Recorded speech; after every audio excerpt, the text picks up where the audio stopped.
morning everyone.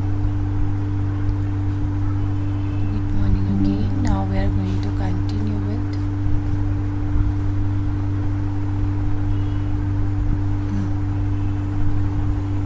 who can enter into the contract and capacity of parties to enter into the contract. So section 11 and section 12 deals with the topic that who can enter into the contract and what are the capacity of the parties to enter into the contract. So section 11 says every person is competent to contract. There are three conditions. First one is who is of the age of majority according to law. So age of majority according to law is sometimes 18 and sometimes 21. Generally, age of majority we consider as 18 only. 21 is also there in case of a special circumstances that I will explain further. Okay. तो फिलहाल के लिए अभी इतना हमें याद रखना है दैट एज ऑफ मेजॉरिटी को जो अटेंड करता है that person is competent to be that person is competent to do contract. Next, who is of a sound mind, यानी वो पर्सन्स जो साउंड माइंड के हैं वो भी कॉन्ट्रैक्ट में एंटर कर सकते हैं. Now the question arise what is the meaning of the term sound mind. Sound mind means person who can understand, who is capable to understand the terms and conditions of the contract. यानी वो person जब आप contract में enter करते हो तो जो person contract में एंटर करते समय कॉन्ट्रैक्ट के टर्म्स एंड कंडीशंस को समझ सकता है. जब उसे टर्म्स एंड कंडीशंस को एक्सप्लेन किया जाए तो जो समझता है कि कॉन्ट्रैक्ट में किस तरीके के कॉन्ट्रैक्ट में इट्स लाइक पार्टनरशिप LLP किस तरीके के कॉन्ट्रैक्ट में वो एंटर कर रहा है, देन कौन से टर्म्स एंड कंडीशंस के साथ एंटर कर रहा है, प्रॉफिट किसे शेयर करना है, लॉस किसे होगा या कितना होगा या कितने रेशियो से हम चीज़ों को शेयर करेंगे. द थिंग इज़ कि जो भी टर्म्स एंड कंडीशंस को कॉन्ट्रैक्ट के समझता है वो हमारे लिए साउंड माइंड पर्सन होता है. तो second option is who can enter to the contract, sound mind person. So यानी first thing who is attaining the age of majority or who is of a sound mind.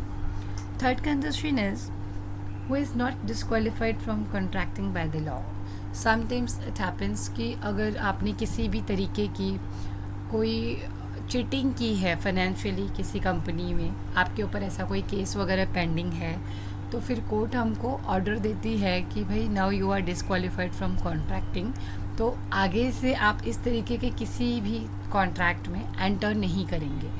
तो अगर ऐसा कुछ होता है कि कोर्ट ने आपको ऑलरेडी मना किया है, डिस्क्वालीफाई किया है, यू आर बार्ड, तो फिर आप इन सिचुएशंस में भी कॉन्ट्रैक्ट में एंटर नहीं कर सकते.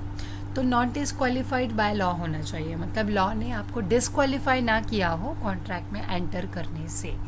तो generally speaking there is 3 points only जहाँ जो ये बताते हैं कि आप कॉन्ट्रैक्ट में एंटर करने के लिए कॉम्पिटेंट हो कि नहीं. इससे ज़्यादा और भी कोई टर्म्स एंड कंडीशंस की हमको ध्यान रखने की ज़रूरत नहीं. तो first thing is who is of the age of majority, second sound mind person, third not disqualified by law.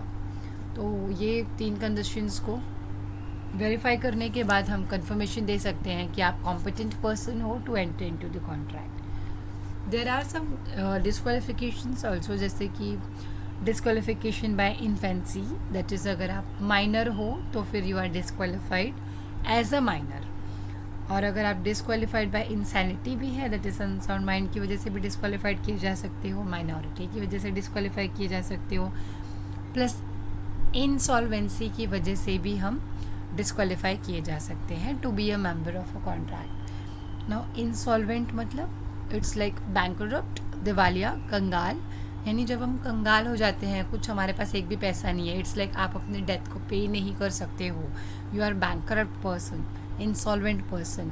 तो लॉ इंसॉल्वेंट पर्सनस को भी डिस्क्वालीफाई करता है कि वो कॉन्ट्रैक्ट में एंटर करने के लिए मेंबर्स नहीं बन सकते हैं. तो यानी कि माइनर्स, अनसाउंड माइंड वाले पर्सन, इंसॉल्वेंट पर्सन, जैसे ऊपर की ये 3 कंडीशंस हैं हमारी, जहाँ पे आप मेंबरशिप को ले सकते हो. Age of majority, sound mind, not disqualified. अगर ये कंडीशंस फुलफिल की तो मेंबरशिप मिलेगा। वैसे ही 3 कंडीशन है जहाँ पे आप कॉन्ट्रैक्ट में पार्टी नहीं बन सकते, माइनर हो तो, अनसाउंड माइंड हो तो, इंसॉल्वेंट पर्सन हो तो। ओके, सो ये तो बातें हो गई कि कौन से पर्सन्स मेंबरशिप को ले सकते हैं कॉन्ट्रैक्ट के, कौन से नहीं। It's like they can be a party of a contract और not. If you talk about the age of majority, जैसा कि अभी मैंने बताया, so now we have actually one act, that is the Indian majority act. तो Indian majority act जो है उसका सेक्शन 3 बताता है कि every person who is domiciled in India shall be deemed to have attained his majority when कब he has completed the age of 18 years। तो अगर 18 साल आपने पूरी की है तो according to majority act section 3 we are major person. वैसे भी generally age of majority is 18 only. It's like अगर आपको वोट देना है तो वोट करने के लिए भी we consider age of majority is 18 only. क्यों? तो हम 18 को क्यों मेजॉरिटी मानते हैं? बिकॉज वो मेजॉरिटी एक्ट में लिखा गया है।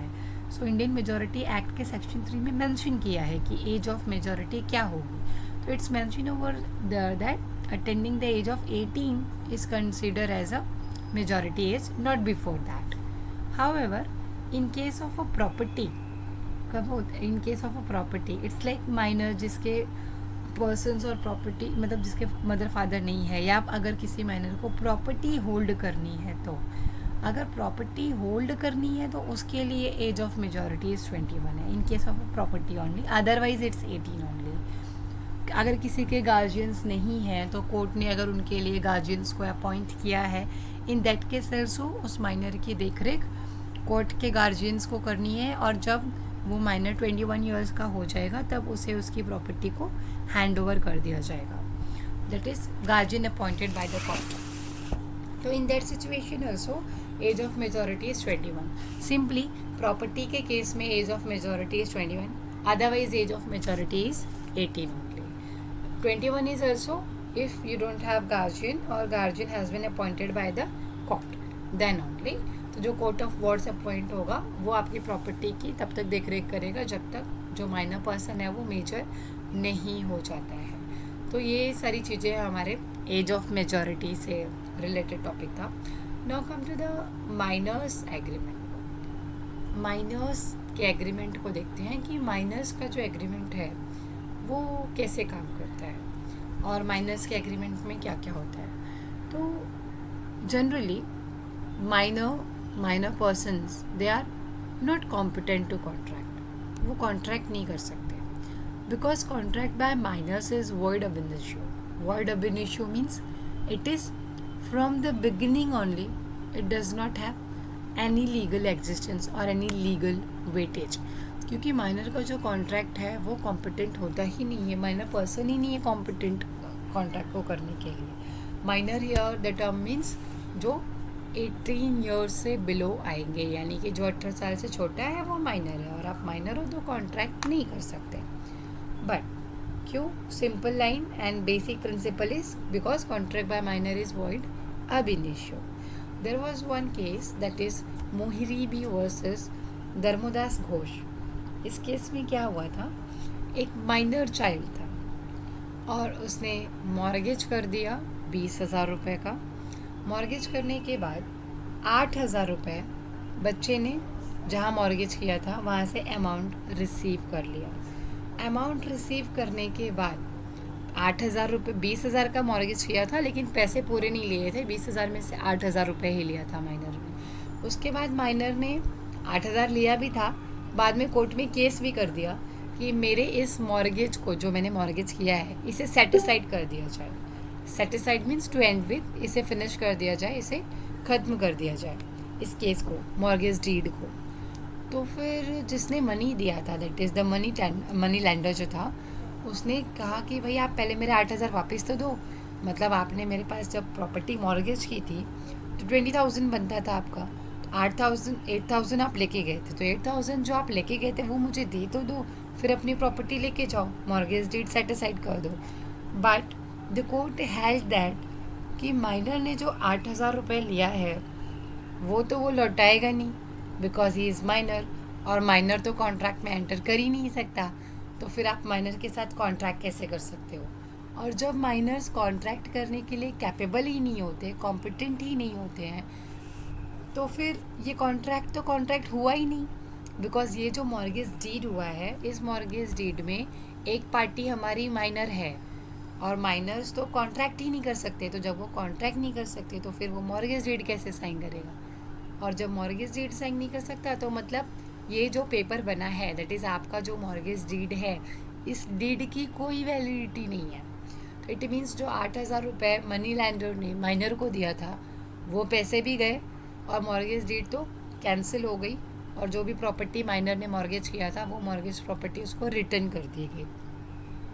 Because concept is it was held by the court. ये कोर्ट ने हेल्ड किया था कि माइनर्स जो होते हैं, माइनर का जो कॉन्ट्रैक्ट होता है, it's all together void only, और money lender therefore can not recover the amount. वो अपना अमाउंट को वापस भी नहीं ले सकता, रिकवर भी नहीं कर सकता, और एग्रीमेंट भी कैंसिल हो गया। तो किसी भी तरीके से माइनर्स, हाँ, अगर वो ये बोले मनी लेंडर कि अरे मुझे नॉलेज नहीं थी कि माइनर्स के साथ कॉन्ट्रैक्ट करना वैलिड नहीं होता है, अगर मुझे पता होता कि माइनर्स के साथ कॉन्ट्रैक्ट करना वैलिड नहीं होता है तो मैं कॉन्ट्रैक्ट करता ही क्यों? इट्स लाइक मुझे पता होता कि they are not competent to enter into the contract, तो मैं करता ही नहीं ना कॉन्ट्रैक्ट में इनके माइनर के साथ। तो इस तरीके का डिफेंस आप नहीं ले सकते हो, because we have a one basic principle in a law, that is ignorance of law is not an excuse. आपको कानून नहीं पता आपके देश का, ऐसा एक्सक्यूज़ आप नहीं दे सकते। अगर आप इंडिया में रहते हो तो हमारे जो बेसिक प्रिंसिपल्स हैं, जो बेसिक फंडामेंटल रूल्स हैं, they believe that you have knowledge of that. It's like for example, आप चोरी करके ये नहीं बोल सकते ना, अरे मुझे ये नहीं पता था कि इस एक्ट के वजह से मुझे पनिशेबल है, मतलब मुझे पनिशमेंट मिलेगी। अगर मुझे पता होता कि चोरी करने के बाद पनिशमेंट मिलेगी तो मैं चोरी नहीं करता। तो अगर आप ऐसे डिफेंस लो चोरी करने के बदले, तो चलेगा क्या? नहीं चलेगा, बिकॉज चोरी करना अकॉर्डिंग टू इंडियन लॉ, ये एक्ट जो है पनिशेबल है, तो आपको पनिशमेंट मिलेगी तो मिलेगी। तो हम ये डिफेंस नहीं ले सकते कि हमें ये कानून या ये रूल या ये प्रोविज़न के बारे में नहीं पता था। आप जिस लैंड पे रहते हो, जिस कंट्री में रहते हो, उस कंट्री के बेसिक प्रिंसिपल्स आपको पता है, ऐसा लॉ प्रिज्यूम करता है।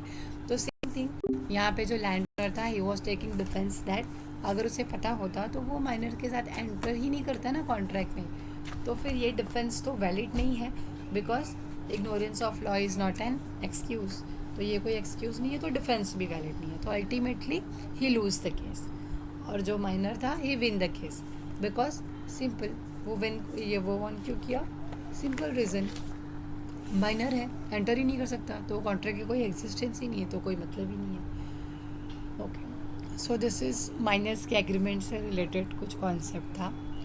नेक्स्ट हमारा आ जाएगा specific performance of minors contract. Minors की कॉन्ट्रैक्ट का स्पेसिफिक परफॉर्मेंस, वैसे तो हम लोगों ने अभी ऊपर बेसिक कॉन्सेप्ट्स में ही पढ़ लिया कि जो माइनर्स के एग्रीमेंट्स होते हैं वो वॉइड होते हैं। तो जब एग्रीमेंट वॉइड है तो हम उसको स्पेसिफिकली परफॉर्म कैसे करवाएं? यानी कि स्पेसिफिकली परफॉर्मेंस मतलब क्या हुआ? स्पेसिफिकली एनफोर्स कराना, लागू कराना, एप्लीकेबल कराना। तो किसी भी लॉ को या कानून को या कॉन्ट्रैक्ट को लागू तब कराएंगे ना जब वो वैलिड होगा। जब वो कॉन्ट्रैक्ट वैलिड ही नहीं होगा तो हम उसका स्पेसिफिक परफॉर्मेंस कैसे करेंगे? तो यानी कि माइनर्स का जो एग्रीमेंट होता है, क्योंकि माइनर्स एग्रीमेंट्स जो होते हैं बीइंग वॉइड ऑनली, तो that's why it can not be specially enforce. उसको हम लोग एनफोर्स ही नहीं करा सकते, कॉन्ट्रैक्ट ही वैलिड नहीं तो एनफोर्स कैसे होगा? बट अगर माइनर का कोई कॉन्ट्रैक्ट जो है वो एंटर किया गया है on behalf of a minors guardian, अगर माइनर के गार्जियन ने या फिर माइनर के मैनेजर ने माइनर के बिहाफ में किसी भी कॉन्ट्रैक्ट में एंट्री की है, तो उसका स्पेसिफिक परफॉर्मेंस हम करवा सकते हैं। इन केस अगर ऐसा हो जो गार्जियन और माइनर हैं, हाँ, वन मोर थिंग, कोई भी कॉन्ट्रैक्ट में अगर गार्जियन भी और मैनेजर्स भी अगर माइनर के बिहाफ में कॉन्ट्रैक्ट करते हैं, then also there is provision कि ये जो कॉन्ट्रैक्ट आप करोगे माइनर्स के बिहाफ में वो सिर्फ उसके बेनिफिट के लिए होना चाहिए। वहाँ पे भी अगर माइनर लॉस सफ़र करता है तो minor is not liable for the losses. वो किसी भी तरीके के कॉन्ट्रैक्ट और एग्रीमेंट में अगर एंटर करता है माइनर, तो he is only liable for the benefits, he is not liable for the losses. तो यानी कि इन केस ऑफ जो भी कॉन्ट्रैक्ट में एंटर किया गया है वो गार्जियन और मैनेजर्स ने किया है on behalf of a minor, and that is also क्यों किया है, for the benefit of minor, उसे हम स्पेसिफिकली एनफोर्स करा सकते हैं बाय और अगेंस्ट दोनों ऑफ द माइनर। यानी माइनर खुद भी उस कॉन्ट्रैक्ट में जो माइनर है उसके गार्जियंस ने उसके बिहाफ में एंटर किया है वो भी एनफोर्स करवा सकता है, that is from opposite party, और माइनर्स को भी एनफोर्स कराया जा सकता है, दैट इज़ माइनर्स के अगेंस्ट भी कॉन्ट्रैक्ट को एनफोर्स कराया जा सकता है बाय अदर पार्टी, अगर वो माइनर के बेनिफिट के लिए ही है तो। वैसे यानी कि जनरली बेसिक प्रिंसिपल अगर आप देखोगे तो बेसिक रूल से स्पेसिफिक परफॉर्मेंस माइनर्स के कॉन्ट्रैक्ट का नहीं हो सकता, क्योंकि जब उनका कॉन्ट्रैक्ट ही वैलिड नहीं है तो फिर स्पेसिफिक परफॉर्मेंस तो दूसरी आगे की बात है, तो that is not possible only. हाँ, सेकेंड ऑप्शन हम लेंगे अगर पेरेंट्स और मैनेजर का रोल आया तो, अगर उन्होंने उनके बिहाफ में किया है तो माइनर के बेनिफिट के लिए हम स्पेशल परफॉर्मेंस कॉन्ट्रैक्ट का करवा सकते हैं। Next we have a rectification. Yes, rectification of minors contract. What is the meaning of the term rectification? The term rectification means correction of minors contract, यानी minors के contract का correction. Now again the question arise कि भाई जब minors contract ही नहीं कर सकते तो correction कैसे होगा? Because एक case आया था, एक बार ये हुआ था, rectification means somewhere यहाँ पे correction तो करना है, but the thing is correction क्या कर रहे हैं?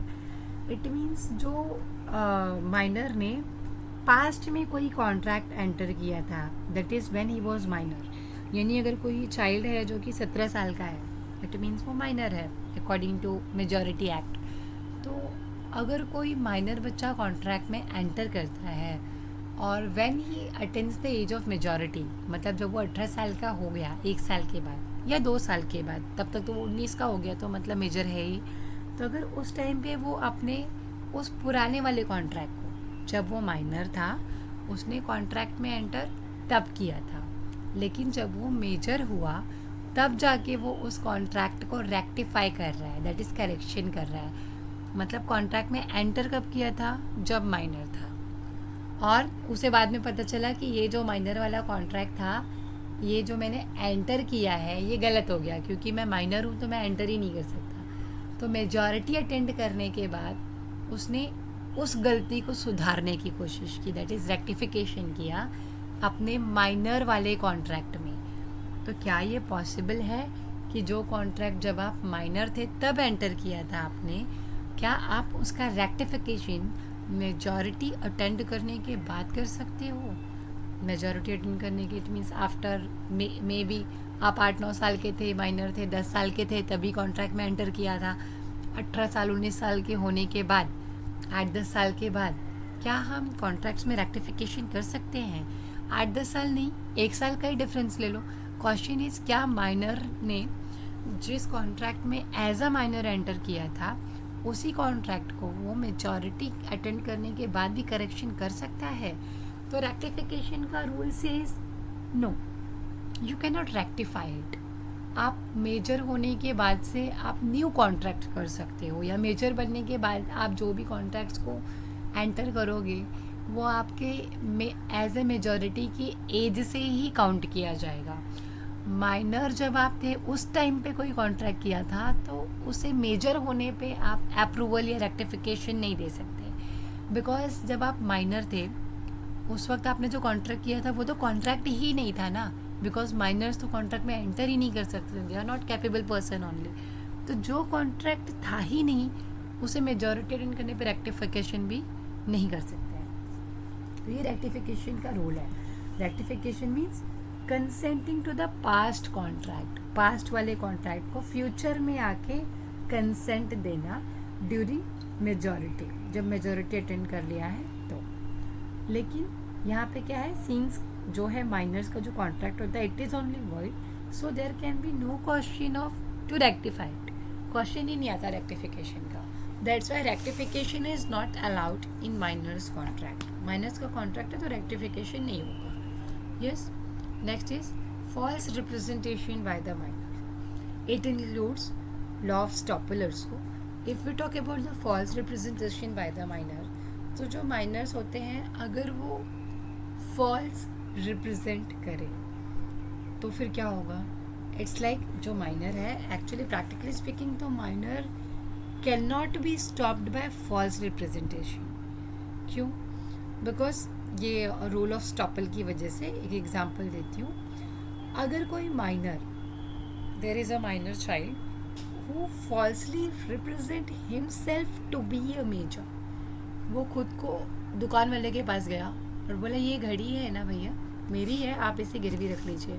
तो उसने बोला अरे तुम तो मुझे छोटे दिख रहे हो, तुम तो माइनर लग रहे हो. नहीं नहीं बाबा, माइनर्स के साथ कॉन्ट्रैक्ट नहीं करना, you go away from here. तो अगर वो फॉल्सली खुद को रिप्रेजेंट करता है एज अ मेजर, मतलब उसने फ्रॉड करके आधार कार्ड बनवाया है, वो है छोटा लेकिन उसने आधार कार्ड मेजॉरिटी वाली बनवाई है, 18 साल वाली बनवाई है, या कोई भी ऐसा डॉक्यूमेंट वो शो कर रहा है या कुछ भी ऐसा शो कर रहा है जिससे वो झूठ बोल रहा है और फॉल्सली रिप्रेजेंट कर रहा है अपने आप को कि वो मेजर है. Thereby what he is doing, he is inducing other person. वो उसे उत्तेजित कर रहा है, उकसा रहा है कि वो कॉन्ट्रैक्ट में एंटर करे ये समझ के कि वो जो माइनर है वो मेजर है. He is producing such evidences जिससे कि वो बिलीव करे कि ये जो पर्सन है ये मेजर पर्सन है. तो फिर तो क्या यहाँ पे माइनॉरिटी को डिफेंस ले सकता है वो माइनर बच्चा जिसने ये बात झूठ बोली थी? So according to law yes. तो false representation by minor is कि अगर माइनर जो है वो खुद को फॉल्सली रिप्रेजेंट करता है as a major by cheating, by fraud या किसी भी रॉन्गफुल मैनर में खुद को मेजर बता के अगर वो कॉन्ट्रैक्ट में एंटर करता है तो भी क्या वो अपने माइनर होने का बेनिफिट ले सकता है? Yes, he can take that benefit. ये इंक्लूड करता है स्टॉपल का रूल. एक एविडेंस में रूल है स्टॉपल का रूल विच इज़ कि अगर आपने कोई भी वर्ड या कोई भी शब्द या कोई भी कंडक्ट या बिहेवियर ऐसा किया जिससे हमने किसी सिचुएशन को बिलीव किया कि ट्रू है जो कि एक्चुअली में ट्रू नहीं थी, तो आप बाद में उससे डिनाई नहीं कर सकते हो. I know this line is complicated, मैं थोड़ा सा एग्जांपल के साथ क्लैरिटी देती हूँ. रूल ऑफ स्टॉपल जो है, नाम ही है rule of estoppel. It includes in false representation by minor के पॉइंट में ही आएगा. रूल ऑफ स्टॉपल आपको स्टॉप करता है कि एक बार, उसका नाम ही वही है रूल ऑफ स्टॉपल, कि एक बार आपने जो चीज़ कह दी ना, जो आपके बिहेवियर ने या आपके कंडक्ट ने या आपने एक्सप्रेस वे में एक बार जो बोल दिया ना, वो रूल ऑफ स्टॉपल आपको स्टॉप करता है कि अब आप इसे चेंज नहीं कर सकते. नाउ इस कॉन्ट्रैक्ट या इस बिहेवियर के लिए आप लाइबल हो because of rule of estoppel. For example, मेरा एक फ्रेंड है, उसकी टीवी की दुकान है. मैं अपने फ्रेंड के हमेशा शॉप पे जाती हूँ, ऐसे ही रास्ते में पड़ती है, चाय वाय पी के निकल जाती हूँ. तो मेरे फ्रेंड का भी एक फ्रेंड है. फॉर एग्ज़ाम्पल मैं हूँ, मेरा फ्रेंड ए है, उसका भी फ्रेंड बी है. शॉप ओनर जो है वो ए है, बी कौन है? सिर्फ ए का फ्रेंड है. मैं जाती हूँ ए के पास टीवी लेने के लिए, तो शॉप पे बी भी अवेलेबल होता है. अब बी पर्सन जो है, क्योंकि वो ए का फ्रेंड है, तो वो हमेशा उसके दुकान पे अक्सर आता था शाम को चाय पानी नाश्ता लेने के लिए. फिर जब मैं टीवी लेने गई तो मैंने पूछा ये टीवी कितने की है, तो मुझे उस समय बी ने शॉप में इंटरटेन किया. मतलब बी ने मुझे बताया कि ये टीवी का प्राइस कितना है, ये टीवी का प्राइस कितना है, जबकि B is not the owner. B ना तो उस शॉप का ओनर है, बी ना ही उस शॉप का एम्प्लॉई है. बी कौन है? सिर्फ ए का फ्रेंड है. क्योंकि वो ए का फ्रेंड है, उसे टीवी के शॉप के बारे में नॉलेज है, वो वहाँ हमेशा आता है. अपने दोस्त की दुकान है इसलिए वो मुझे रिप्रेजेंट कर रहा था कि कौन सी टीवी कितने की है, कैसी है, क्या है. ठीक है, तो बी ने मुझे बोला ये टीवी ले लो, बहुत अच्छी है। अब हम जिस दुकान में जाते हैं वहाँ जो रिप्रेजेंट करता है उस शॉप की चीज़ों को, वी विल बिलीव ना कि ये पर्सन या तो यहाँ का एम्प्लॉय होगा या तो ओनर होगा। हम ये तो नहीं सोचेंगे कि ये कोई बाहर का बंदा है और हमको यहाँ के सामानों के बारे में बता रहा है, स्पेशली जब ओनर खुद भी अवेलेबल है, दैट इज़ ए भी अवेलेबल है। But at the time when B was explaining about the nature of the TV, about the cost of the TV, उस टाइम पे ए ने कोई ऑब्जेक्शन नहीं लिया। ए का फ्रेंड है, ए सोच रहा है हाँ सही तो बता रहा है, सही रेट बता रहा है, सही से बात कर रहा है, ठीक है तू ही डील कर ले। टीवी हम लेके आते हैं घर पे, टीवी हमने चालू किया, टीवी डिफेक्टिव निकल गई। मैं चाहती हूँ टीवी वापस करने के लिए नेक्स्ट डे। तो मैंने इसे कहा भाई अपने टीवी वापस ले लो, ये डिफेक्टिव है, मुझे रिप्लेस करके दे दो। तो ए ने कहा नहीं, मैं वापस नहीं करने वाला, वैसे भी मैंने तो तुमको बेचा नहीं था, जिसने तुमको टीवी दिया था जाके उससे बात करो। तो यहाँ पर ए ऐसा नहीं कह सकता, बिकॉज डॉक्ट्रिन ऑफ स्टॉपल उसे स्टॉप करता है कि जो बी था। ए ये नहीं कह सकता कि तुम बी से टीवी लेके गए थे ना, तो बी से टीवी लेके गए थे, यहाँ पे शॉप पे मैं तो था नहीं, मैंने तो तुमको बताया नहीं, बी अवेलेबल था, बी ने एक्सप्लेन किया था फीचर्स को टीवी के, तो अब आप बी को ही जाके वापस करो, उसको ही बोलो करने के लिए, मुझे मत। तो ए ऐसा नहीं बोल सकता, because doctrine of estoppel stops him. वहाँ पे क्या हुआ था, बाय हिज वर्ड्स, बाय मतलब जो स्पोकन या फिर कंडक्ट या फिर बिहेवियर से उसने बिलीव कराया certain state of a things exist. जब दुकान में जब मैं टीवी ले रही थी उस समय जब ए ने नहीं कहा कि भाई बी तू बैठ जा मैं बताता हूँ तुझे नहीं पता, उसने उस सर्कमस्टेंसेस में मुझे बिलीव कराया कि बी उसके साथ काम करता है, आइदर एज अ एम्प्लॉय और एज अ पार्टनर और एज अ को ओनर और एज अ हेल्पर, किसी भी मैनर में मुझे अगर लगता है कि बी उसका हेल्प कर रहा है तो मैं यही सोचूंगी ना बी उसके साथ में है। मतलब उसने मुझे बिलीव करवाया। बिहेवियर कंडक्ट से कैसे, क्योंकि उसने मना नहीं किया, बी को मना नहीं किया, मतलब इट्स यस, मतलब कि वो रॉन्गफुल्ली इंड्यूस करवा रहा है कि वो उसके साथ में ही है। तो यहाँ पर he is not be allowed to deny the existence of the state of a things. जो सिचुएशन उस समय अराइज हुई थी उस सिचुएशन से अब वो मना नहीं कर सकता। नाउ ही कांट से कि बी ही टीवी वापस लेगा, ए को लेना पड़ेगा। Doctrine of estoppel stops him कि वो मुझे मना करे। तो ये लॉ ऑफ स्टॉपल है, जो किसी गलत सीन को अगर आप सपोर्ट करते हो, रॉन्गफुल रिप्रेजेंटेड सीन को अगर आप सपोर्ट करते हो, तो डॉक्ट्रिन ऑफ स्टॉपल आपको रोकता है कि अब इसका जो कॉन्सिक्वेंसेज हुआ है ये आपको बेयर करना पड़ेगा। बट ऐसा माइनर्स के केस में नहीं होता, because doctrine of estoppel does not applies to miners. तो यानी फॉल्स रिप्रेजेंट किया अगर माइनर ने तो भी वो बच जाएगा, और डॉक्ट्रिन ऑफ स्टॉपल भी उस पर अप्लीकेबल नहीं होता, तो यानी वहाँ भी वो बच जाएगा। Okay, so doctrine of estoppel does not apply to minor, और फॉल्स रिप्रेजेंट किया तो भी तो बचेगा ही। और last point we have insolvency. तो इंसॉल्वेंसी मतलब तो बैंकरप्ट होते हैं, कंगाल होता है। अब माइनर्स तो भाई इंसॉल्वेंट डिक्लेयर ही नहीं किए जा सकते, क्योंकि फर्स्ट थिंग वो माइनर है, कॉन्ट्रैक्ट में तो एंटर ही नहीं कर सकते। तो फिर it is already decided, it is already declared law that is a minor can not be adjudicated insolvent because he is incapable to enter into the contract only.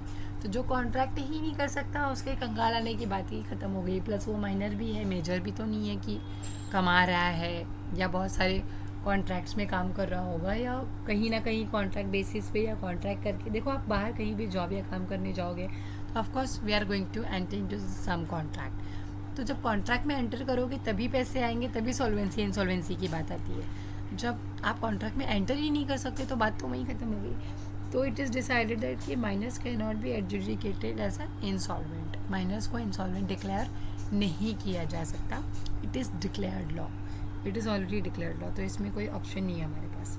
Okay, तो ये हो गए कुछ basic rules related to minor. इसके बाद exceptions आते हैं minor के केस में। एक्सेप्शंस दैट इज़ अपवाद।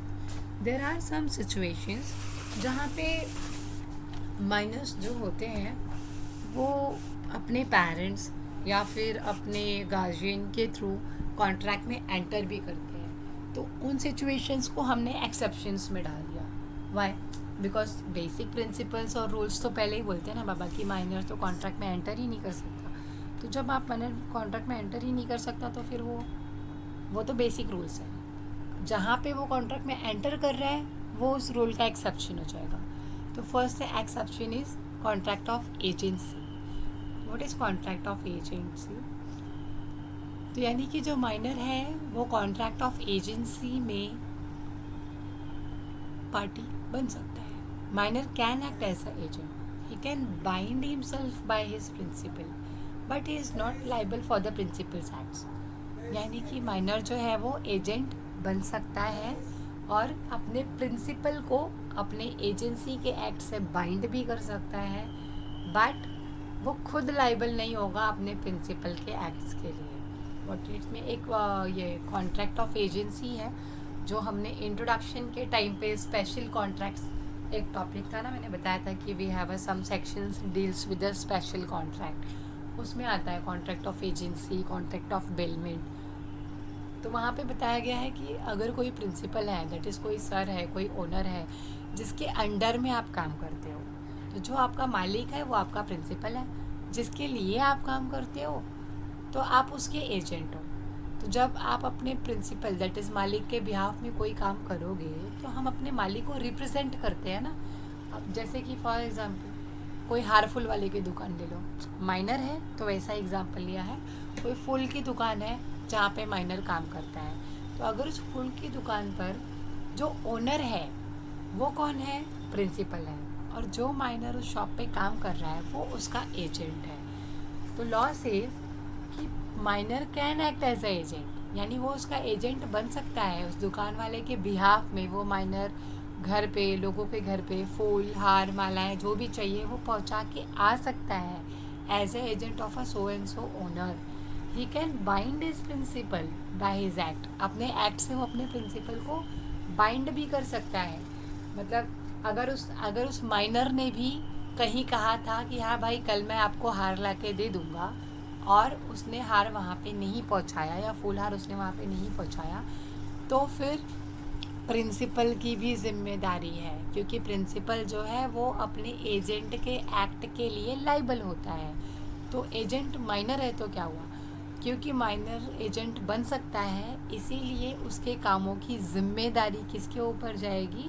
प्रिंसिपल के ऊपर। अगर माइनर किसी का फूल डिलीवर करना था, लेके जा रहा था, देने के पहले उससे कहीं गिर गया, फूल डैमेज हो गया, फूल डिस्ट्रॉय हो गया, तो फूल गंदे हो गए, डिस्ट्रॉय हो गए, अब हम उनको उस पर्पज़ के लिए नहीं यूज़ कर सकते, तो यहाँ पर उस फूल के कॉस्ट का हर्जाना कौन देगा? ऑफकोर्स प्रिंसिपल को देना पड़ेगा, बिकॉज प्रिंसिपल जो होता है वो अपने एजेंट के एक्ट के लिए बाइंड होता है। तो यानी जिसको वो फुल डिलीवर करने जा रहा था वो पर्सन नहीं बोलेगा, वो पर्सन फिर से उसको पैसे देने की ज़रूरत नहीं है। अगर माइनर ने कहीं गलती की है तो उसका प्रिंसिपल उसकी लाइबिलिटी लेगा, वही जिम्मेदार होगा, उसी को भरपाई करनी पड़ेगी। But he is not liable to his principals for his act, वो अपने प्रिंसिपल को अपने किसी रॉन्गफुल एक्ट के लिए लाइबल नहीं होता। जैसे मैंने बोला फूल का नुकसान कर दिया, डैमेज हो गए, डिस्ट्रॉय हो गए, बट फिर भी वो पैसे कौन भरेंगे? मालिक भरेगा। तो यानी कि माइनर जो है वो एजेंट कॉन्ट्रैक्ट ऑफ एजेंसी में एंटर कर सकता है, एजेंट बन सकता है और अपने मालिक के लिए लाइबल भी हो सकता है। बट हाँ, माइनर खुद उस लॉस के लिए लाइबल नहीं होगा। यानी कि जो जनरल कॉन्ट्रैक्ट ऑफ एजेंसी होती है उसमें ऐसा होता है कि अगर एजेंट की वजह से लॉस हुआ तो जो प्रिंसिपल है वो अपने एजेंट से क्लेम कर सकता है अमाउंट। लेकिन यहाँ पे अगर आपका एजेंट माइनर है तो आप लॉस के केस में उससे अमाउंट क्लेम नहीं कर सकते, क्योंकि वो माइनर है। और माइनर्स जितने भी कॉन्ट्रैक्ट में एंटर करता है वहाँ भी वो बेनिफिट के लिए ही होता है। लॉस के लिए अगर कोई सिचुएशन आई तो वहाँ पे माइनर लाइबल नहीं होता। तो कॉन्ट्रैक्ट ऑफ एजेंसी में minors can enter. Next we have a partnership. अगर आप पार्टनरशिप की बात करो तो minors can not enter into the partnership, but contract of partnership में डायरेक्ट एंटर नहीं कर सकते, बट एंट्री मिल भी सकती है उनके बेनिफिट्स के लिए। अगर उनके गार्जियन या उनके पेरेंट्स उनके बिहाफ में पार्टनरशिप में एंटर करते हैं तो with the consent of all the partners.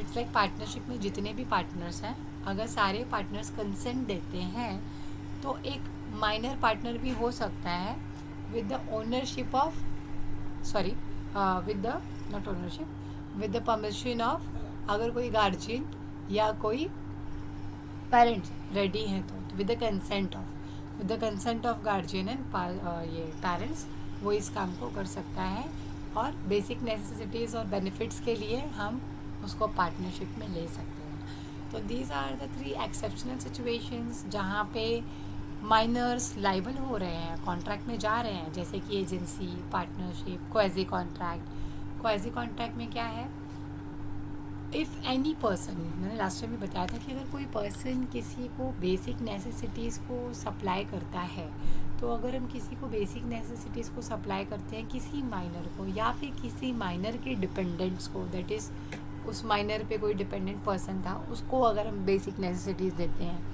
जो कि उस माइनर की जिम्मेदारी थी, या उस माइनर को बेसिक नेसेसिटीज़ प्रोवाइड करते हैं, तो फिर जो भी प्रोवाइड कर रहा है फैसिलिटीज़ को, that person is entitled to be reimbursed. उसे वो पैसे वापस मिलना चाहिए from the property of a minor. Minors के प्रॉपर्टी में से वो पैसे उसे वापस मिलने चाहिए। This is according to rule of a quasi contract. तो क्वाजी कॉन्ट्रैक्ट के बाद हमारे पास आता है contract by persons of a unsound mind. तो first of all unsound mind के पर्सन्स होते कौन है, ये स्टार्टिंग में भी हमने डिस्कस किया था जब हम डिस्कस कर रहे थे साउंड माइंड के पॉइंट को। तो साउंड माइंड का पॉइंट एग्जैक्ट अपोजिट है अनसाउंड माइंड के। जैसे कि साउंड माइंड पर्सन कौन होता है, जो कॉन्ट्रैक्ट के टर्म्स एंड कंडीशंस को समझ सके। सो सेक्शन 12 डील करता है कॉन्ट्रैक्ट एक्ट का अनसाउंड माइंड से, डिफाइन करता है कि हम लोग अनसाउंड माइंड कहेंगे किसे। तो section 12 of the act defines a person who is of sound mind, यानी कि साउंड माइंड का जो होगा वो कॉन्ट्रैक्ट में एंटर कर सकता है। बट हम कैसे, साउंड माइंड होगा कौन, जो टर्म्स एंड कंडीशंस को कॉन्ट्रैक्ट के समझता है, जो रैशनल जजमेंट्स ले सकता है, वो साउंड माइंड पर्सन है। और अनसाउंड माइंड कौन है, जो रैशनल जजमेंट्स को नहीं ले सकता या कॉन्ट्रैक्ट के टर्म्स एंड कंडीशंस को नहीं समझता, वो अनसाउंड माइंड पर्सन। अगर कोई पर्सन ऐसा है जो usually of a unsound mind लेकिन ओकेजनली साउंड माइंड का हो जाता है, मतलब हमेशा तो दिमाग खराब रहता है उसका लेकिन कभी कभी ठीक हो जाता है, तो सेक्शन 12 सेज जिस सिचुएशन में वो साउंड माइंड होता है उस सिचुएशन में he can make a contract. It's like he may make a contract when he is of a sound mind. जिस समय जिस परिस्थिति में उसकी दिमागी स्थिति ठीक होगी ना, उस परिस्थिति में वो कॉन्ट्रैक्ट में एंटर कर सकता है। और जब तक उसकी दिमाग की स्थिति ठीक नहीं है तब तक तो वो अनसाउंड माइंड है, तो फिर वो कॉन्ट्रैक्ट में एंटर नहीं कर सकता। एक और another situation, if a person who is usually of a sound mind, यानी कभी कभी ठीक रहता है और ओकेजनली, सॉरी ठीक रहता है बट ओकेजनली अनसाउंड माइंड का हो जाता है। तो अगर ओकेजनली अनसाउंड का माइंड का हो जाता है तो भी जब तक वो मतलब ठीक ठाक माइंड में है, एक स्टेबल स्टेटस में है, तब तक वो कॉन्ट्रैक्ट में एंटर कर सकता है। इनडायरेक्टली अगर आप 24 घंटे में से 2 घंटे के लिए अनसाउंड माइंड हो जाते हो और 20 घंटे तक साउंड माइंड रहते हो, तो आप उन 20-22 घंटों में कॉन्ट्रैक्ट में एंटर कर सकते हो। सेम थिंग अगर अपोजिट कर दो कि 2 घंटे ही ठीक रहते हो और 22 घंटे अनसाउंड माइंड के सिचुएशन में रहते हो, तो वो 2 घंटा, जिस 2 घंटे में आप साउंड माइंड होते हो, उस 2 घंटे में भी आप कॉन्ट्रैक्ट में एंटर कर सकते हो। तो सेक्शन 12 ने सिंपली कुछ डिफरेंट टाइप्स के स्टेटस हमको बताए थे, जो बाइफिकेट करता है कि कब आप साउंड माइंड के हो, कब नहीं हो, कितने टाइम के लिए हो। तो अकॉर्डिंगली जब भी आप साउंड माइंड के हो तभी भी आप कॉन्ट्रैक्ट में एंटर कर सकते हो। बिकॉज लॉ का एक सिंपल सा कॉन्सेप्ट है कि साउंड माइंड हो तो कॉन्ट्रैक्ट में एंटर करो, अनसाउंड माइंड हो तो नहीं एंटर कर सकते। अब आपका अनसाउंड माइंडनेस का जो स्टेट है वो 2 घंटा, 4 घंटा, 6 घंटा अकॉर्डिंगली जैसा है, जब अनसाउंड माइंड हो उस ड्यूरेशन में हम कॉन्ट्रैक्ट में एंटर नहीं करेंगे।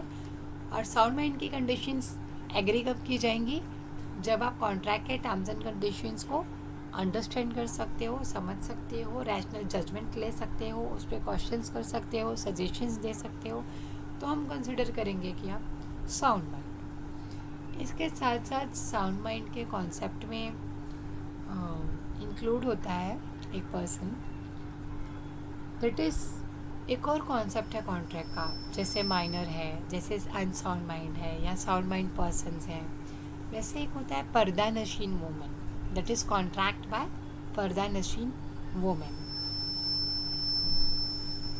पर्दा नशीन वुमेन्स जो होती हैं, pardanashin women does not means generally we think कि पर्दा नशीन वुमेन मतलब बुरका वुरका पहना तो पर्दा नशीन हो गया।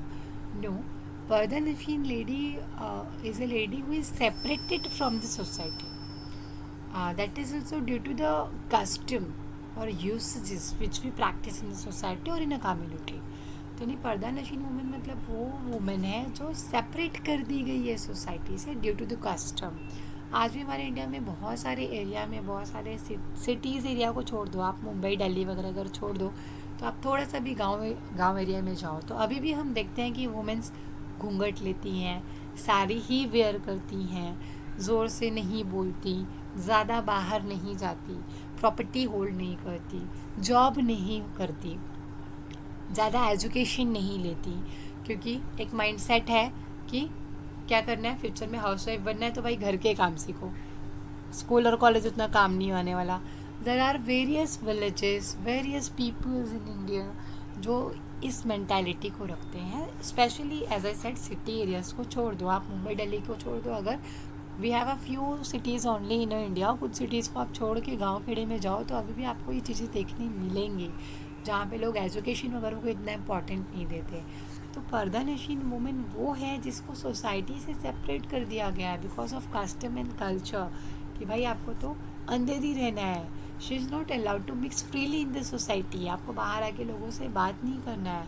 तो अगर ऐसी कोई पर्दा नशीन वुमेन है तो देर इज़ कंडीशन दैट कि अगर आप पर्दा नशीन वुमेन के साथ कॉन्ट्रैक्ट में एंटर करते हो तो it should be establish and clear that कि जो भी आप डीड एंटर कर रहे हो उसका each and every point, each and every statement, each and every words को हमने वेल एक्सप्लेन किया है। किसको? To her, that is to pardanashin women, that she is entering in to the contract after understanding all the terms and conditions of it. यानी वो contract में enter तब कर रही है जब उसे उस कॉन्ट्रैक्ट के सारे टर्म्स एंड कंडीशंस पता है, अदरवाइज नहीं तो क्या होगा, अगर आपने किसी पर्दा नशीन वुमेन के साथ ऐसा कोई कॉन्ट्रैक्ट या एग्रीमेंट एंटर किया है जिसके टर्म्स एंड कंडीशंस को उसे एक्सप्लेन नहीं किया गया या उसे समझाया नहीं गया और यूं ही आपने उससे साइन ले ली या आपने कुछ और बोल के उसका सिग्नेचर ले लिया, तो अगर वो ये प्रूव कर सकती है कि वो पर्दा नशीन वुमेन है तो डॉक्यूमेंट्स बनने के बाद भी अगर वो कोर्ट में डिनाई कर देती है कि मुझे नहीं समझ में आया था, मुझे नहीं पता, इन्होंने मुझे एक्सप्लेन नहीं किया था, बस कहा साइन कर दो, मैंने ट्रस्ट के बेस पे साइन कर दिया, तो वो contract null and void declare कर दिया जाएगा। That's why when we are entering into the contract by the pardanashin women then we have to make sure that कि जो भी टर्म्स एंड कंडीशंस हैं वो उसे प्रॉपरली समझती है। The reason behind this rule is कि क्योंकि वो पर्दा नशीन है, ज़्यादा बाहर जाती नहीं है, तो समाज का, सोसाइटी का, लोगों का रूल्स रेगुलेशंस प्रोविजंस इसका नॉलेज तो उसे है नहीं। दैट्स वाई रूल्स इज़ कि अगर पर्दा नशीन वुमेन है जो ज़्यादातर अंदर ही रहती है, बाहर नहीं आती, एजुकेशन नहीं लेती, जॉब नहीं लेती, हाउस होल्ड वर्क्स करती रहती है, तो भाई आपको उन्हें टर्म्स एंड कंडीशंस को समझाना पड़ेगा। तो पहले समझाइए, एक्सप्लेन कीजिए, फिर कॉन्ट्रैक्ट में एंटर कीजिए। अदरवाइज जो जो एग्रीमेंट आप बनाओगे विदाउट एक्सप्लेनिंग हो वो सेट असाइड किया जाता है, दैट इज़ कैंसिल किया जा सकता है and can be avoided on the ground that her consent is not a free consent. तो हम मानेंगे कि उसका कंसेंट फ्री नहीं है क्योंकि उसे चीज़ों की नॉलेज ही नहीं थी ना। तो यानी कि ये थोड़े बहुत रूल्स से related to pardanashin women including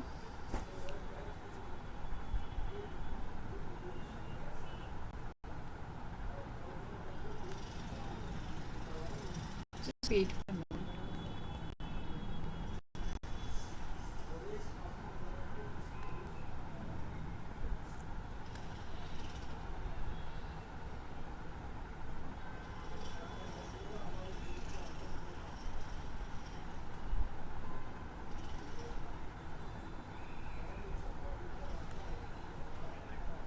hello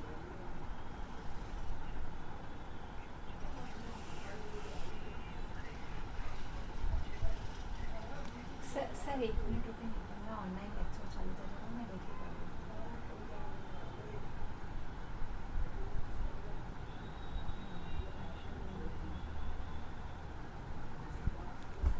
ये sorry everyone, it was important call तो अटेंड कर लिया मैंने. Yes, we are on Pardanashin women. Yes, after Pardanashin women, we have a contract by the corporations. It's like, what is corporation? Corporation means a corporation is an artificial person. It's like when we are entering into the ये क्या बोलते हैं, company. Corporation means company. When companies are entering into the contract, तो contract by corporation अगर आप देखोगे तो corporation is an artificial person. It is created by law under the Companies Act or any legislation. It is competent to contract. Of course, companies are competent to contract. But there are two limitations on the contract by corporation. That is क्योंकि जो corporations होते हैं या जो कंपनियाँ होती हैं, they are natural, they have some natural limitation और legal limitation. नेचुरल और लीगल लिमिटेशन होता है. ऑफकोर्स कंपनी खुद से तो चल के नहीं जा सकती कॉन्ट्रैक्ट में एंटर करने के लिए, क्योंकि वो आर्टिफिशियल पर्सन होती है. और कुछ लीगल लिमिटेशंस होते हैं, दैट इज़ कंपनी उसके बियॉन्ड में जाके काम नहीं कर सकती. जो भी रूल्स रेगुलेशंस एंड प्रोविजंस के थ्रू उन्होंने एग्री किया हो. That's why natural limitation means, natural limitation is due to its nature. वो उसकी नेचर की वजह से. That is corporation being an artificial person, it cannot only contract, it can, sorry not cannot, it can only contract to its agent only. यानी company जो है वो अपने एजेंट के थ्रू और सिर्फ उन्हीं के थ्रू कॉन्ट्रैक्ट कर सकती है. Directions are consider to be as the agent. जो डायरेक्टर्स होते हैं उन्हें हम कंसिडर करते हैं क्या, कंपनी का एजेंट. और कंपनी के बिहाफ में उनके डायरेक्टर्स ही कॉन्ट्रैक्ट्स में एंटर करते हैं. सिग्नेचर की जगह पे कॉमन सील यूज़ करते हैं.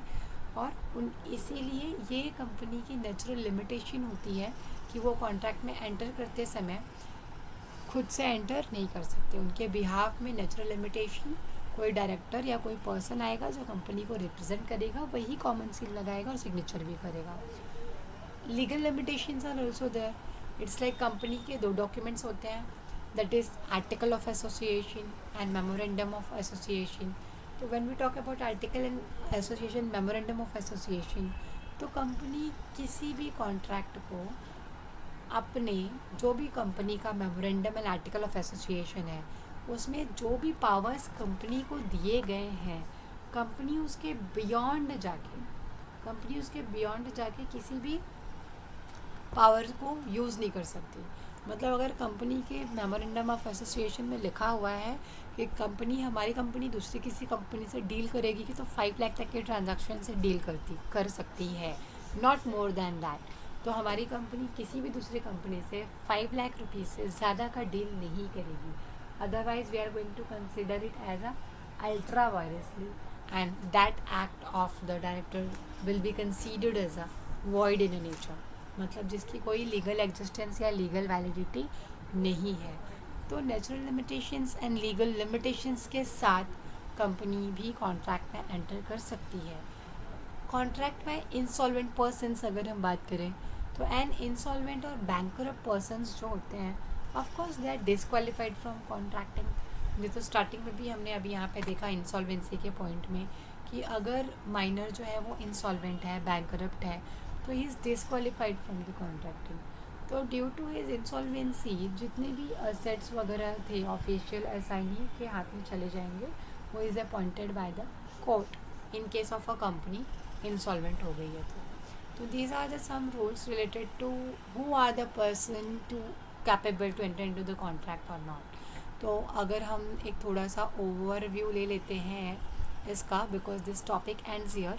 तो who can enter into the contract और हु कैन नॉट, उसके लिए आपको इतने ही पॉइंट्स ध्यान में रखने हैं. ओवरऑल सेक्शन 11 एंड 12 अगर आपने पढ़ लिया तो 11 and 12 is very much enough इस कंडीशन को फुलफ़िल करने के लिए. ओके, सो एक शॉर्ट रिविज़न ले लेते हैं. So who are the competent to contract. First thing, every person is competent to contract. Who is attending the age of majority. Age of majority हमको कहाँ से मिलेगी, मेजॉरिटी एक्ट से मिलेगी। तो मेजॉरिटी एक्ट के सेक्शन 3 में हम देखेंगे तो वहाँ लिखा हुआ है कि 18 ईयर्स आपने अटेंड किया है तो आप मेजर हो, आप मेजर हो तो आप कॉन्ट्रैक्ट कर सकते हो। Second point is sound mind का होना ज़रूरी है कॉन्ट्रैक्ट करने के लिए। अगेन साउंड माइंड मीन्स अगर आप रैशनल जजमेंट्स को ले सकते हो तो, सही गलत अच्छा बुरा फ़ायदा नुकसान समझ सकते हो तो, कॉन्ट्रैक्ट्स के टर्म्स एंड कंडीशंस को समझ सकते हो तो, it means you are sound mind person और आप कॉम्पिटेंट हो कॉन्ट्रैक्ट में एंटर करने के लिए। Not disqualified from contracting by law. अगर ऐसा होता है कि अगर हम किसी कंपनी में काम कर रहे हैं और हमने कोई फाइनेंशियल फ्रॉड वगैरह कुछ ऐसा किया है, अकाउंट्स में घोटाला किया है और ये बात कोर्ट के सामने चली गई, तो समटाइम्स दे डिस्क्वालीफायर्स कि आप आगे से किसी भी तरीके के कंपनी के इस तरीके के कॉन्ट्रैक्ट में एंटर नहीं करेंगे। तो अगर कोर्ट ने हमको डिस्क्वालीफाई किया है, वी आर डिस्क्वालीफाइड पर्सन, तो स्टिल आप मेंबरशिप को नहीं ले सकते। That is you can't be a party in a contract. तो अगर आप डिस्क्वालीफाइड नहीं हो तो of course you can be a party in the contract. तो age of majority, sound mind, not disqualification, 3 grounds है जहाँ पे आप कॉम्पिटेंट पर्सन हो। अगेन 3 ग्राउंड्स है जहाँ पे हम कॉम्पिटेंट नहीं होते हैं, that is minor, unsound mind, insolvent persons. ये तीनों भी क्या है, कॉम्पिटेंट नहीं है। अगर हम माइनर्स के एग्रीमेंट की बात करें तो minor is not competent to contract, competent ही नहीं है, क्योंकि कॉन्ट्रैक्ट बाय माइनर क्या होता है, वॉइड अब इनिशियो होता है, शुरू से ही उसकी वैलिडिटी 0 होती है, उसका लीगल एग्जिस्टेंस नहीं कंसिडर किया जाता। वॉइड अब इनिशियो मतलब फ्रॉम द बिगिनिंग ओनली उसकी एग्जिस्टेंस क्या है, नल एंड वॉइड है। एक मोहिती भी वर्सेस धर्मोदास घोष के केस का एग्जांपल भी दिया मैंने आपको, जहाँ पर माइनर क्या करता है, मॉर्गेज कर देता है, मॉर्गेज के बदले कुछ पैसे भी ले लेता है, बट जो मनी लेंडर है वो उन पैसों को रिटर्न क्लेम नहीं कर पाता, बिकॉज उसने माइनर के साथ कॉन्ट्रैक्ट किया था। और माइनर के साथ कॉन्ट्रैक्ट करना ही क्या है, वॉइड है, वो कॉन्ट्रैक्ट तो होता ही नहीं है, वो कॉन्ट्रैक्ट ही नल एंड वॉइड है। तो जब कॉन्ट्रैक्ट ही नहीं है तो लेनी देनी कैसे हुई, वो भी नहीं माना जाएगा फिर। तो इनडायरेक्टली रिटर्न भी नहीं मिला और मॉर्गेज की हुई प्रॉपर्टी भी क्या करना पड़ा, वापस करना पड़ा माइनर को। सेकेंड हमने देखा specific performance of minors contract which says that कि same according to basic rule, अगर माइनर कॉन्ट्रैक्ट में एंटर ही नहीं कर सकता तो हम उसके कॉन्ट्रैक्ट को उसको परफॉर्म कैसे करवाएंगे। बट हाँ, अगर माइनर्स के पेरेंट्स ने या उसके मैनेजर ने उसके बिहाफ में एंट्री किया है, माइनर्स के बिहाफ में उसके बेनिफिट के लिए, तो फिर हम उनसे कॉन्ट्रैक्ट का स्पेसिफिक परफॉर्मेंस करवा सकते हैं। या फिर माइनर को किसी से स्पेसिफिक परफॉर्मेंस करवाना है तो उसके बिहाफ में अगर पेरेंट्स या मैनेजर्स ने लिया है पार्टिसिपेशन कॉन्ट्रैक्ट में, तो वो भी स्पेसिफिक परफॉर्मेंस करवा सकते हैं दूसरी पार्टी से। रेक्टिफिकेशन में हमने पढ़ा to rectify, that is to make correction in the minors contract. Again according to basic rule, जो कॉन्ट्रैक्ट है ही नहीं, जब आप माइनर थे उस टाइम पे अगर आपने किसी कॉन्ट्रैक्ट में एंटर किया है तो वो कॉन्ट्रैक्ट तो कॉन्ट्रैक्ट ही नहीं था ना, तो आप उसमें एंट्री करोगे तो फिर आप रेक्टिफिकेशन क्या करोगे बाद में, जो चीज़ है ही नहीं उसको सही कैसे करेंगे।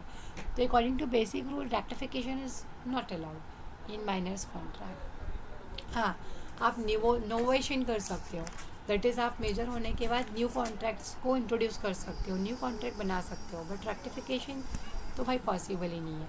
फॉल्स रिप्रेजेंटेशन बाय माइनर में हमने क्या देखा कि जो माइनर है वो खुद को फॉल्स रिप्रेजेंट कर रहा है, झूठा झूठा बता रहा है कि मैं तो मेजर हूँ। अगर वो ऐसे कोई एविडेंस प्रूफ करता है या किसी को विटनेस लेके आता है कि भाई बता इसको मैं मेजर हूँ, इसको मैं माइनर लग रहा हूँ, कि अंकल मैं छोटा दिखता हूँ, मैं हूँ नहीं, तो इस तरीके से अगर वो फॉल्स रिप्रेजेंट करता है और कॉन्ट्रैक्ट में एंटर करता है, फिर भी माइनर उसके लिए ज़िम्मेदार नहीं होगा अगर वो खुद को फॉल्स रिप्रेजेंट करता है फिर भी। प्लस इसमें हमने एक और पॉइंट देखा था, that is doctrine of estoppel का, जहाँ पे डॉक्ट्रिन ऑफ स्टॉपल स्टॉप करता है किसको, मेजर पीपल्स को, कि अगर वो किसी फॉल्स सिचुएशंस या फॉल्स रूल्स एंड रेगुलेशंस को सपोर्ट करते हैं पहले और बाद में अगर आप बोलो कि अरे नहीं नहीं ऐसा नहीं था, तो फिर वो नहीं चलेगा। डॉक्ट्रिन ऑफ स्टॉपल आपको स्टॉप करता है कि एक बार आपने किसी सीन को ट्रू बिलीव करने में हेल्प की है तो फिर हम उसका जो कॉन्सिक्वेंसेस होगा उसको आपको बेयर करना पड़ेगा, आप उसमें चेंजेस नहीं कर सकते। और माइनर के ऊपर तो रूल ऑफ स्टॉपल बिल्कुल भी अप्लाई नहीं होता। तो फॉल्स रिप्रेजेंट अगर माइनर ने किया तो भी उसका फ़ायदा ही है कोई नुकसान नहीं होगा। और अगर, क्योंकि वो लाइबल नहीं ठहराया जाता, डॉक्ट्रिन ऑफ स्टॉपल भी उस पर लाइबल नहीं होगा। नेक्स्ट भी है इंसॉल्वेंसी। इंसॉल्वेंसी में हमने देखा कि माइनर्स जो होते हैं उनको इंसॉल्वेंट डिक्लेयर नहीं किया जाता। अभी हमने एक्सेप्शनल सिचुएशंस में कुछ कॉन्ट्रैक्ट्स देखे जहाँ पे माइनर्स जो हैं वो कॉन्ट्रैक्ट में एंटर कर रहे हैं, बट स्टिल कॉन्ट्रैक्ट में एंटर करने के बाद भी, जैसे पार्टनरशिप है, अगर पार्टनरशिप में फ़ायदा हुआ तो माइनर को फ़ायदा मिलेगा, लेकिन अगर पार्टनरशिप में लॉस हुआ तो बाकी के सारे पार्टनर्स भरेंगे लॉस को, लेकिन माइनर नहीं भरेगा, क्योंकि माइनर्स अगर कॉन्ट्रैक्ट में एंटर करते भी हैं तो भी वो सिर्फ बेनिफिट्स के लिए लाइबल होते हैं, लॉसेस के लिए वो लाइबल नहीं होते हैं। तो एक्सेप्शनल सिचुएशन में भी अगर minor quasi contract, partnership, agency में एंटर कर भी रहा है तो सब जगहों पे बेनिफिट्स अगर मिलेंगे तो माइनर को मिलेगा, लॉस अगर होगा तो भाई वो माइनर का नहीं होगा, he is only liable for the benefits only. इसके अलावा हमने contract by unsound mind people देखा। तो अनसाउंड माइंड मतलब जो रैशनल जजमेंट्स नहीं ले सकते, जिनकी दिमाग की स्थिति ठीक नहीं है। तो अगर आप अनसाउंड माइंड के हो, इट्स लाइक 24 आवर में से हमने सिचुएशंस देखे कि रैशनल जजमेंट लिया आपने, सही गलत अच्छा बुरा फ़ायदा नुकसान डिसाइड कर सकते हो, तो साउंड माइंड पर्सन हो आप। तो अगर आप यूजुअली अनसाउंड माइंड, यानी ज़्यादातर तो आप अनसाउंड माइंड ही रहते हो, ओकेजनली कभी कभी साउंड माइंड के हो जाते हो, तो जब साउंड माइंड के हो तो कॉन्ट्रैक्ट में एंटर करो, या फिर पूरा टाइम साउंड माइंड रहते हैं, कभी कभी अनसाउंड माइंड हो जाते हैं, तो पूरा टाइम जितने में आप साउंड माइंड हो उतने में कॉन्ट्रैक्ट में एंटर करो। इनडायरेक्टली रूल एक ही है कि जिस सिचुएशन में जिस टाइम पे आप साउंड माइंड हो आप कॉन्ट्रैक्ट में एंटर करो। इसके अलावा ये तो माइनर्स की, अनसाउंड माइंड की, इन लोगों की बात हुई ना कॉन्ट्रैक्ट में एंटर करने से लेके। पर्दानशीन वुमेन भी कॉन्ट्रैक्ट में एंटर कर सकती है। कंडीशन हमने क्या देखा कि उसको सारे टर्म्स एंड कंडीशंस को एक्सप्लेन किया गया होना चाहिए। तो अगर उसको सारे टर्म्स एंड कंडीशंस को एक्सप्लेन किया है तो yes, pardanashin women also can enter into the contract. इसके अलावा हमने देखा कि कॉरपोरेशन, दैट इज़ जो कंपनियां होती हैं, वो भी कॉन्ट्रैक्ट में एंटर कर सकती हैं with the 2 limitation, that is natural और लीगल। इसके अलावा कॉन्ट्रैक्ट बाय इंसॉल्वेंट पर्सनस तो भाई कॉन्ट्रैक्ट में एंटर नहीं कर सकते। जैसे ही पता चलता है कि कंपनी का ये मेंबर या ये कंपनी इंसॉल्वेंट हो चुकी है, वैसे ही उनको आगे के लिए कॉन्ट्रैक्ट नहीं करना होता।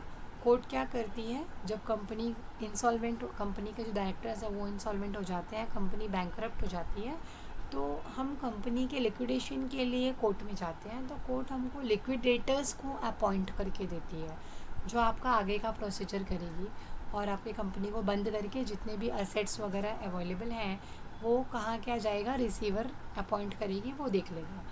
तो वो कॉन्ट्रैक्ट में एंटर करता है सॉल्वेंट पर्सन के बिहाफ से, यानी आपकी कंपनी तो बैंकरप्ट हो गई ना, आप तो बैंकरप्ट हो गए, तो अगर आप खुद बैंकरप्ट हो गए, आपकी कंपनी बैंकरप्ट हो गई, आप इंसॉल्वेंट हो गए, तो आप तो कॉन्ट्रैक्ट में एंटर करोगी नहीं। लेकिन अब जो कंपनी के असेट्स वगैरह बचे हैं, या जो कंपनी की लायबिलिटी है, या जो कंपनी का कुछ काम बाकी है जिसके लिए कॉन्ट्रैक्ट हमको करना पड़ेगा, अब तो आप तो इंसॉल्वेंट हो तो आप नहीं करोगे, इसीलिए हम कोर्ट से ऑफिशियल लिक्विडेटर्स को अपॉइंट करते हैं, जहाँ पे इंसॉल्वेंट पर्सनस के बिहाफ में वो लिक्विडेटर्स अपेयर होते हैं and they enter into the contract, और आपका जो आगे का रिमेनिंग काम है वो कंप्लीट करेंगे। विद दिस हमारा पे विद शॉर्ट रिविजन हमारा ये टॉपिक भी यहाँ पे ख़त्म होता है। तो ओवरऑल हमने एक्सेप्टेंस प्लस कम्युनिकेशन, रिवोकेशन कैसे होगा, वो आर द पार्टीज़ जो कॉन्ट्रैक्ट में एंटर करती हैं, कौन कौन कैपेबल है, ये जो आपके सिलेबस में था अनसाउंड माइंड यहाँ तक ही था। कुछ मैंने एक्स्ट्रा पॉइंट्स भी बता दिए आपको, जैसे कि कंपनी वाला, पर्दानशीन वुमेन वाला, इंसॉल्वेंट पर्सन वाला। Okay, just for your basic knowledge check and practical knowledge के लिए। Okay, with this topic ends here कि कौन से पर्सन्स हैं जो कॉन्ट्रैक्ट में एंटर कर सकते हैं। So this lecture I am concluding here only, we will continue in our next one.